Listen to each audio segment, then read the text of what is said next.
నమస్తే, welcome to view point.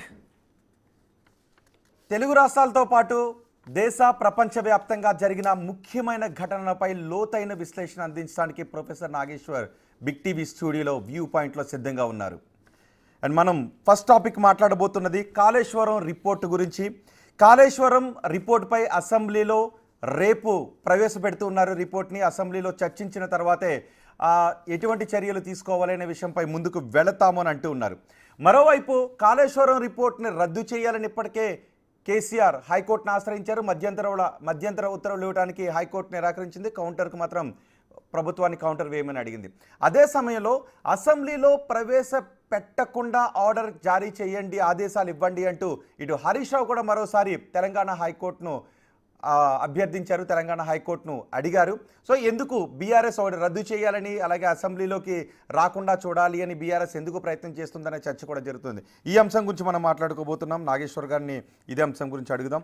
Nageshwar గారు, ఎలా చూడాలి? ఒకటి, కాళేశ్వరం కమిషన్ ఇచ్చిన రిపోర్ట్ని రద్దు చేయాలని కేసీఆర్ అడిగారు. ఇప్పుడు హరీష్ రావు అసెంబ్లీలోనే ప్రవేశపెట్టకుండా ఆదేశాలు జారీ చేయండి అంటే హైకోర్టును అడుగుతున్నారు. సో వాళ్ళు ఎందుకు అడుగుతున్నారో వాళ్ళని అడగాలి. మీరు నన్ను అడిగితే ఎలా? వాళ్ళు అడిగితే వాళ్ళు చెప్తారు వాళ్ళ రీజన్స్ ఏంటి అని. అలా అడగడం కరెక్టా కాదా అనేది నన్ను అడగచ్చు మీరు. అలా అడగడం కరెక్టా కాదా అంటే ఇందులో రెండు అంశాలు. ఒకటి, కాళేశ్వరం రిపోర్ట్నే అసలు ఇన్వాలిడ్ చేయాలి అని. సో అది ఐ థింక్ ఏ కోర్టు కూడా చేస్తుంది నేను అనుకోను. ఎందుకంటే కోర్టులు విచారణ కమిషన్లు చేసినటువంటి విచారణను యథాలాపంగా క్వాష్ చేయవు. కేసులు క్వాష్ చేయడం వేరు, ఒక కమిషన్ రిపోర్ట్ సబ్మిట్ చేసినాక క్వాష్ చేయడం వేరు. కోర్టులో విచారణ లేకుండా అలా ప్రైమా ఫేస్ చేస్తారని అనుకోను. అయినా ఎందుకు అడుగుతున్నారు బీఆర్ఎస్ అని మీరు అడిగారు కదా, దానికి కూడా అంటే వాళ్ళు బీఆర్ఎస్ నమ్ముతోంది ఏంటంటే Kaleshwaram commission PC Ghosh report కేవలం ఒక పొలిటికల్ వెండెటా, రాజకీయ కక్ష సాధింపు కోసమే మేడిగడ్డలో ఒకటి రెండు పిల్లర్లు మాత్రమే కృంగినాయి. ఇది మొత్తం కాళేశ్వరనే కృంగినట్టుగా చూపెడుతున్నారు. కాళేశ్వరంను బదనాం చేయడం ద్వారా కేసీఆర్ను టార్గెట్ చేస్తుంది కాంగ్రెస్ ప్రభుత్వం అనేది బీఆర్ఎస్ వాదన. కాదు, కాళేశ్వరంలో అవినీతి జరిగింది, కేసీఆర్ పొరపాటు నిర్ణయాల వల్లనే కాళేశ్వరానికి ఈ గతి పట్టింది, దాని డిజైన్లో లోపాలున్నాయి, దాని ఎగ్జిక్యూషన్లో లోపాలున్నాయి, సో అడుగడుగునా లోపాలున్నాయి, అసలు వాటర్ అవైలబిలిటీనే లోపాలున్నాయి. సో మీకు కాళేశ్వరం మేడిగడ్డ దగ్గర కట్టాలా, తుమ్మిడిహట్టి దగ్గర కట్టాలా, ఇవన్నీ కూడా కాంగ్రెస్ ప్రభుత్వం భావిస్తోంది. అందువల్ల రెండు పార్టీలు భిన్నమైన దృక్పథాలతో కలిగి ఉన్నారు కనుక ఈ కమిషన్ రిపోర్టును ఒక విధంగా కాంగ్రెస్ ప్రభుత్వం తీసుకుంటుంది. ఇది ఒక తీవ్రమైనటువంటి రాజకీయ కక్షగా బీఆర్ఎస్ చూస్తుంది. అందువల్ల వాళ్ళు దీన్ని రద్దు చేయమని అడుగుతారు, వీళ్ళు దీన్నే ఆదర్శంగా తీసుకొని చర్చిస్తామంటారు. ఇక రెండవ క్వశ్చన్ ఏమొస్తుంది, అసెంబ్లీలో కూడా చర్చించకూడదా? నా అభిప్రాయం అసెంబ్లీలో చర్చించడానికి అభ్యంతరమే ఉంది. ఇప్పుడు కాళేశ్వరం కమిషన్ రిపోర్ట్లో ఏముంది అని సుదీర్ఘంగా దాని ఎక్సర్ట్స్ అంటే ముఖ్య అంశాలను ఉత్తమ్ కుమార్ రెడ్డి పవర్ పాయింట్ ప్రజెంటేషన్తో దాన్ని చూపెట్టారు. అందరి దగ్గర రిపోర్ట్ ఉంది, నా దగ్గర కూడా ఉంది, మీ దగ్గర కూడా ఉండుంటుంది. సో ఇప్పుడు అది బయటికే వచ్చిన తర్వాత రహస్యం ఏముంది? సో అది రహస్యం అంటే ఇప్పుడు అసెంబ్లీ రికార్డుల నుంచి తొలగించారు అని చెప్పి రాస్తుంటారు పేపర్లు. టీవీలు రాని రోజుల్లో అసెంబ్లీలో కనుక ఏదైనా అభ్యంతరకరమైన భాష వాడితే ఎక్స్పంజ్డ్ ఫ్రమ్ ద రికార్డుల నుంచి తొలగించారు అనేవారు. స్పీకర్కు తొలగించమని చెప్పేవారు, స్పీకర్లు తొలగించారు.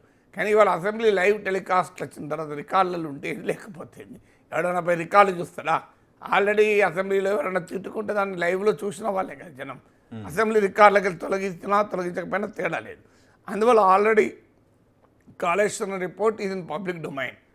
ఇకపోతే దాని పూర్తి రిపోర్టు ఎందుకు పెట్టడం లేదు, ఓన్లీ ముఖ్యాంశాలను సెలెక్టివ్గా లీక్ చేశారని కూడా బీఆర్ఎస్ విమర్శించింది. అందువల్ల మీకు ఫుల్ రిపోర్ట్ పెడతా అంటే అది ఎక్కడ పెట్టాలి? అసెంబ్లీని మించినటువంటి పవిత్ర స్థలం ఏముంటుంది?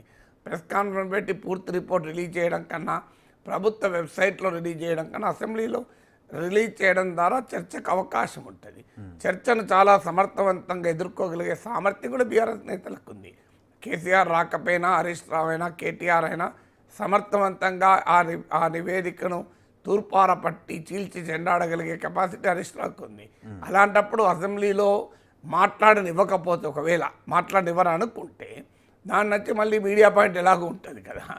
సో అందువల్ల ఒకవేళ ఇప్పుడు ఏ అంశాన్నైనా చర్చకు రాకుండా చేయడం వల్ల పరిష్కారం ఉండదు. దానివల్ల ఇంకా ఎక్కువ చర్చ పెరుగుతుంది తప్ప ఏం ఉపయోగం ఉండదు. అసెంబ్లీలో చర్చ పెట్టడానికి బీఆర్ఎస్ వెనకాడాల్సిన అవసరం లేదు. పెట్టండి అసెంబ్లీలో, మా వర్షన్ మేము చెప్తాం, మీ వర్షన్ మీరు చెప్పండి. ప్రజలు ఏ వర్షన్ నమ్ముతారో ప్రజల నిర్ణయానికి వదిలేయండి అని చెప్పాలి తప్ప అసెంబ్లీలో పెట్టకూడదు అంటే దానిపైన ఇంకా ఇంట్రెస్ట్ పెరుగుతుంది. అఫీషియల్ రిపోర్టుపై అన్అఫీషియల్ రిపోర్ట్లు చెక్కలు కొడతాయి. అధికారికంగా సమాచారాన్ని ఆపితే ఆ సమాచారాన్ని కుకప్ చేస్తారు. సో ఎప్పుడు కూడా మనం స్పెక్యులేషన్కి అవకాశం ఇవ్వద్దంటే ట్రాన్స్పరెంట్గా ఉండాలి, పారదర్శకతతో ఉండాలి. అది పీసీ ఘోష్ కమిషన్ రిపోర్ట్, అది కాంగ్రెస్ ప్రభుత్వం నియమించిన కమిషన్. ఆ రిపోర్టు వ్యాలిడిటీని, శాంక్టిటీని బీఆర్ఎస్ ఆల్రెడీ ప్రశ్నిస్తుంది. ఇంత జరిగినాక ఇక రిపోర్ట్లు ఉన్నదాన్ని అసెంబ్లీలో పెట్టి చర్చిస్తే ఏముంది? ప్రభుత్వ వర్షం ప్రభుత్వం చెప్తుంది, ప్రతిపక్ష వర్షం ప్రతిపక్షం చెప్పుకోవచ్చు కదా. అంటే అసలు చర్చ జరగటం బీఆర్ఎస్కు ఇష్టం లేదు అనే అంటున్నారు కాంగ్రెస్ నాయకులు. రెండు, కేసీఆర్ సభకు వస్తారా రారా అన్న దాని గురించి కూడా పెద్ద ఎత్తున చర్చ జరుగుతుంది. అంటే కేసీఆర్ సభకు రారనే పత్రికల్లో వస్తున్న వార్తలు. నేనే కేసీఆర్తో మాట్లాడలేదు, కేసీఆర్ ఎవరికి చెప్పలేదు వస్తున్నారా రాలేదా అని. బీఆర్ఎస్ అగ్రనేతలకు ఏమైనా తెలిసిందో తప్ప బయటకైతే సమాచారం లేదు. సో అందువల్ల నా కేసీఆర్ ఇప్పటి వరకు వస్తున్న వార్తల ఆధారంగా చూస్తే కేసీఆర్ అసెంబ్లీకి రాకపోవచ్చు. ఆల్రెడీ పత్రికలు చూసాం, పేజ్ 1లో అసెంబ్లీకి కేసీఆర్ డుమ్మా అని. సో అందువల్ల గత చరిత్ర అసెంబ్లీ ఈ కొత్త అసెంబ్లీ ఏర్పడినప్పటి నుంచి చూసినా 2023 డిసెంబర్లో అసెంబ్లీ ఎన్నికలు జరిగాక కాన్స్టిట్యూట్ అయిన ఫ్రెష్ అసెంబ్లీ హిస్టరీ చూసినా కేసీఆర్ సభకు హాజరైంది తక్కువ, హాజరు కాందే ఎక్కువ. సో అందులో కీలకమైన కాళేశ్వరం పైన చర్చ జరుగుతున్నప్పుడు కేసీఆర్ ఉండడం వల్ల తెలంగాణ ప్రజలకు, సమాజానికి బోత్ వర్షన్స్ ఎఫెక్టివ్గా తెలిసే అవకాశం ఉంటుంది కదా.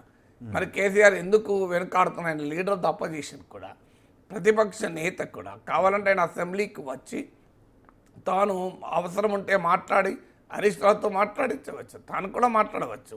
ప్రజాస్వామ్యంలో ఎక్కువ తక్కువలు ఉండవు. సో కేసీఆర్కి ఎక్కడో చోట ఇగో అడ్డం వస్తుంది. ఈ రేవంత్ రెడ్డితో నేను పెట్టుకోవడం ఏంటి అని. ఈ రేవంత్ రెడ్డి ఎంత, నేనెంత, నేను అంటే గతంలో మనకి హిస్టరీ ఉంది. కేసీఆర్ ముఖ్యమంత్రిగా, రేవంత్ రెడ్డి ఒక పార్టీ ఎమ్మెల్యేగా ఆయనను సభ నుంచి సస్పెండ్ చేయడం, ఆయనను తర్వాత మీకు ఓటుకు నోటు కేసులో పట్టుకోవడం, ఆయన చెంచల్ కూడా జైలుకు పంపడం, ఆయన కొడంగల్లో ఓడించడం, ఈ హిస్టరీ అంతా ఉంది. ఇదన్నీ ఉన్నాక ఆయన శపథం చేసి వచ్చి ముఖ్యమంత్రి అయ్యి కూర్చున్నాడు. సో అందుకే కేసీఆర్కు సహజంగానే ఆ ఎంబరాస్మెంట్ ఉండొచ్చు. కానీ రాజకీయాలు అనివార్యం కదా.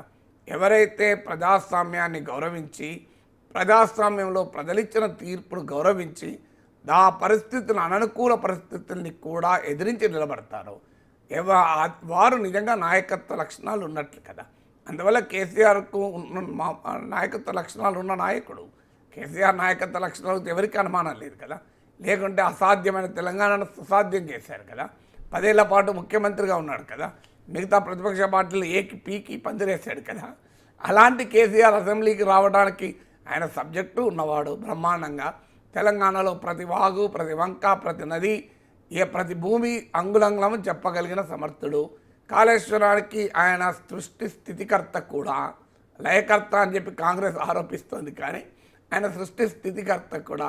సో అందువల్ల మీకు ఆయనకున్న సామర్థ్యం రీత్యా, ఆయనకున్న స్టేటస్ రీత్యా, ఆయన అసెంబ్లీలో ప్రతిపక్ష నేతగా ఉన్న స్టాట్యుటరీ కాన్స్టిట్యూషనల్ పొజిషన్ రీత్యా కూడా కేసీఆర్ అక్కడ ఉండాలి. పొలిటికల్గా కూడా ఉండాల్సిన అవసరం ఉంది.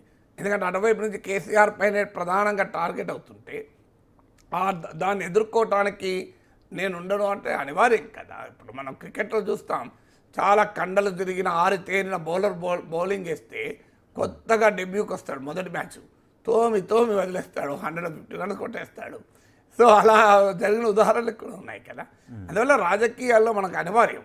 ఇప్పుడు నరేంద్ర మోడీ ఎంత సీనియర్ నాయకుడు, చంద్రబాబు నాయుడు కన్నా సీనియర్ కాదు కదా. అయినప్పుడు చంద్రబాబు నాయుడు మోడీ నాయకత్వంలో దేశం ముందుకు పోతుంది అని అనడం లేదా? చంద్రబాబు నాయుడు జగన్మోహన్ రెడ్డి ఎదుర్కొని ప్రతిపక్ష నాయకుడిగా అసెంబ్లీలో లేడా? రాజశేఖర రెడ్డితో సమకాలికులు కదా చంద్రబాబు నాయుడు. ఇద్దరు, రాజశేఖర రెడ్డి, చంద్రబాబు నాయుడు ఇద్దరు 1978లో ఎమ్మెల్యేలుగా గెలిచారు. అప్పటి నుంచి సమకాలీకులు. 10 ఏళ్ల పాటు ప్రతిపక్ష నేతగా ఉన్నారు. రాజశేఖర రెడ్డి బతుకున్నంత కాలం ఆయన ముఖ్యమంత్రిగా 2004 తర్వాత చంద్రబాబు నాయుడు ప్రతిపక్ష నేతగా ఉన్నారు. అలాంటి చంద్రబాబు నాయుడు రాజశేఖర రెడ్డి అనంతరం జగన్మోహన్ రెడ్డి ప్రజలు అధికారం ఇస్తే 2019లో సో ఆటోమేటిక్గా దాన్ని ప్రజా తీర్పును గౌరవించి జగన్మోహన్ రెడ్డి ఎదుర్కొని నిలిచాడు కదా. అవమానాలు కూడా భరించాడు. అవమానాలు భరించే శపథం తీసుకున్నాడు కదా. ఇది గౌరవ సభ కదా, ఇది గౌరవ సభ కాదు, గౌరవ సభ మళ్ళీ ముఖ్యమంత్రిగానే నేను వస్తాను అని. సో అందువల్ల ఎప్పుడు కూడా రాజకీయాల్లో ప్రజా తీర్పును మించింది లేదు. ఎవరు ఎక్కువ ఎవరు తక్కువ అనేది ఉండదు. మీకు చాలామంది రాజకీయ వర్గాలు చెప్తుంటాయి, చంద్రబాబు నాయుడు ముఖ్యమంత్రిగా వాజ్పేయి ప్రభుత్వాన్ని చక్రం తిప్పుతున్న వేళ ఎన్డీఏ 1 ప్రభుత్వానికి కీలక మద్దతుదారుగా టీడీపీ ఉన్న సమయంలో 2002 గుజరాత్ అల్లర్లు జరిగాయి. టీడీపీ ఒక దశలో మద్దతు ఉపసంహరించుకుంటామని ఎన్డీఏ బెదిరించింది కూడా. ఒక రోజంతా నేషనల్ మీడియాలో అదే చర్చ. ఆ పరిస్థితుల్లో వాజ్పేయి సలహా మేరకు నరేంద్ర మోడీ గుజరాత్ ముఖ్యమంత్రిగా చంద్రబాబు నాయుడు కలవటానికి ఏపీ భవన్ వెళ్తే 1 అవర్ వెయిట్ చేయించాడు చంద్రబాబు నాయుడు. కారణాలు జనైన్ కూడా కావచ్చు, మనకు తెలియదు ఎందుకు వెయిట్ చేయాల్సి వచ్చిందో. అక్కడ ఉన్న టీడీపీ ఎంపీలతో మాట్లాడుకుంటూ Narendra Modi more than 1 hour wait చేశాట. అప్పుడు చంద్రబాబు నాయుడు టైం ఇచ్చి మాట్లాడాడు. అది నరేంద్ర మోడీకి ఇప్పటికీ మనసులో గుర్తుంది. అందుకే చంద్రబాబు నాయుడు పట్ల ఆయన ఎక్కడో చోట విముఖత కనబడుతుంది మీకు అని అంటుంటారు. అప్పుడు టీడీపీ ఎంపీ అతను అప్పుడు ఆ సమయంలో అక్కడే ఏపీ భవన్లో చంద్రబాబు నాయుడు కోసం మోడీతో సహా వెయిట్ చేస్తున్న ఒక ఎంపీ చెప్పిన మాట. ఎంత నిజమో నాకు తెలియదు కానీ. సో అందువల్ల కానీ ఇప్పుడు ఏమవుతుంది, ఏం చేయలేం కదా. Modi prime minister, Chandrababu Naidu chief minister కదా. సో అవునన్నా కాదన్నా మనం we have to agree. So దానికి ఏం చేయలేము. ఇప్పుడు రేవంత్ రెడ్డి ఒక ఆసక్తికర ఉదాహరణ చెప్పాడు. ఒక పోలీస్ స్టేషన్లో కానిస్టేబుల్ 30 ఏళ్ళ నుంచి పనిచేస్తుంటాడు.